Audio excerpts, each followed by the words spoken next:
নমস্কাৰ, welcome back to নামানি construction. এতিয়া আজি আগষ্টৰ মাহ চলি আছে এতিয়া। তো নেক্সট ছেপ্টেম্বৰ, অক্টোবৰ, নৱেম্বৰ সেইখিনি টাইমত আমাৰ পিক যিটো কনষ্ট্ৰাকশ্যন ছিজন সেইটো ষ্টাৰ্ট হয়। আপোনালোকে যদি ভাবি আছে কনষ্ট্ৰাকশ্যন কৰিম বুলি, তো কেনেকুৱা কি ধৰণৰ ষ্টেপ আমি কনষ্ট্ৰাকশ্যন কৰাৰ আগতে ল'ব লাগে বা কেনেকৈ কি ধৰণৰ আমি কনষ্ট্ৰাকশ্যন কোম্পানীবিলাকক হায়াৰ কৰাৰ আগতে চিন্তা কৰিব লাগে, অলপমান সেইটো বিষয়ে ডিছকাছ কৰি ল'ম।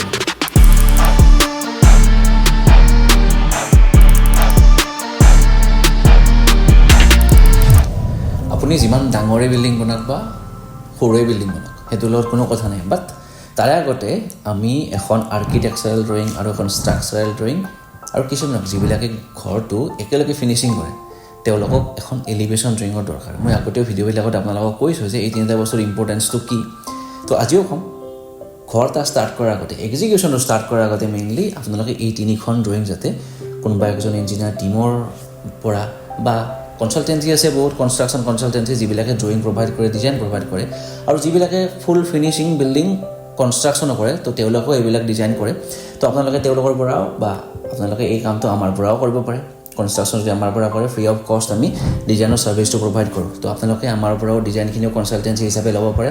আদাৰৱাইজ যদি আপোনালোকে বিল্ডিংটো কনষ্ট্ৰাকশ্যনৰ কামটো যদি আমাক দিম বুলি ভাবে, তেনেহ'লে আমাৰ পৰাও সেইটো ছাৰ্ভিচ ল'ব পাৰে আপোনালোকে। তো ফাৰ্ষ্ট পইণ্টটো হ'ল কি, আমি ডিজাইনখিনি ড্ৰয়িংখিনি হাতত তুলি লোৱা দৰকাৰ ঘৰটো ষ্টাৰ্ট কৰাৰ আগতে।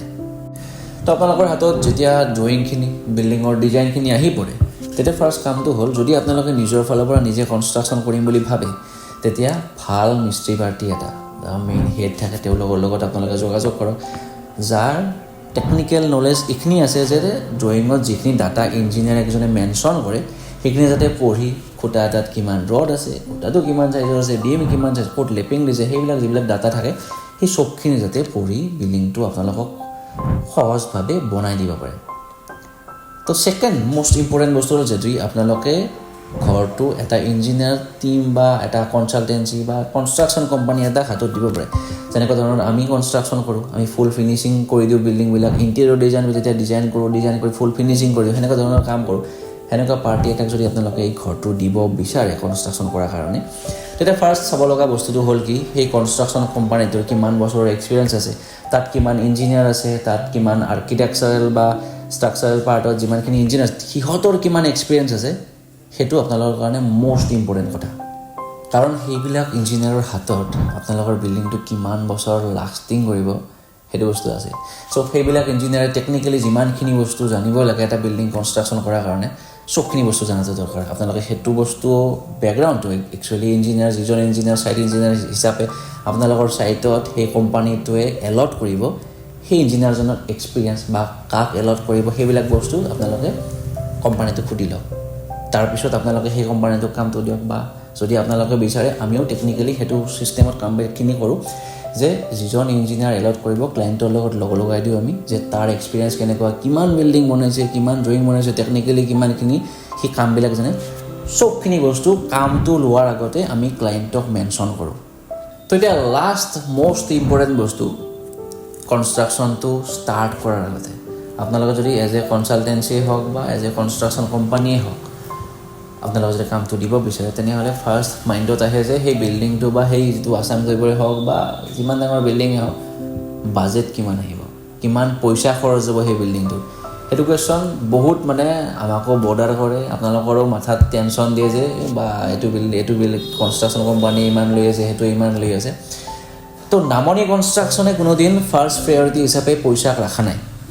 আমি সদায় যিবিলাক মানুহে আমাৰ তাত ঘৰ কনষ্ট্ৰাকশ্যন কৰিম বুলি আহে, আমি সদায় তেওঁলোকৰ লগত কোৱালিটিৰ কথা পাতোঁ। কেনেকুৱা ধৰণৰ বিল্ডিঙে কি কামত একচুৱেলি বিল্ডিংটো ইউজ কৰিব, কমাৰ্চিয়েল, ৰেচিডেঞ্চিয়েল, ডুপ্লেক্স বনাব, যি বনায় সেই কোৱালিটিখিনিৰ ডিছকাশ্যন আমি ফাৰ্ষ্ট প্ৰায়ৰিটি হিচাপে ৰাখি তেওঁলোকৰ লগত কৰোঁ আমি। তো এই ছেইম ছিষ্টেমতে আমি লাষ্ট 4 বছৰ ধৰি কনষ্ট্ৰাকশ্যন কৰি আছোঁ। আপোনালোকে যদি বিচাৰে আমাৰ দ্বাৰা ঘৰ কনষ্ট্ৰাকশ্যন কৰিব, যোগাযোগটো কৰিব পাৰে। আৰু এইবিলাক যিবিলাক মই থুলমূল এটা আপোনালোকক আইডিয়া দিলোঁ, ঘৰ এটা কনষ্ট্ৰাকশ্যন কৰাৰ আগতে কি কি বস্তু হাতত তুলি ল'ব লাগে বা কেনেকুৱা ধৰণৰ কোৱালিটি আপোনালোকৰ ইঞ্জিনিয়াৰ বা যিটো কনষ্ট্ৰাকশ্যন পাৰ্টিক দিয়ে আপোনালোকে, তেওঁলোকৰ কেনেকুৱা ধৰণৰ কোৱালিটি থাকিব লাগে, এক্সপিৰিয়েঞ্চটো মেটাৰ কৰে। সেইখিনি লৈ উঠি আপোনালোকে ষ্টেপটো লওক।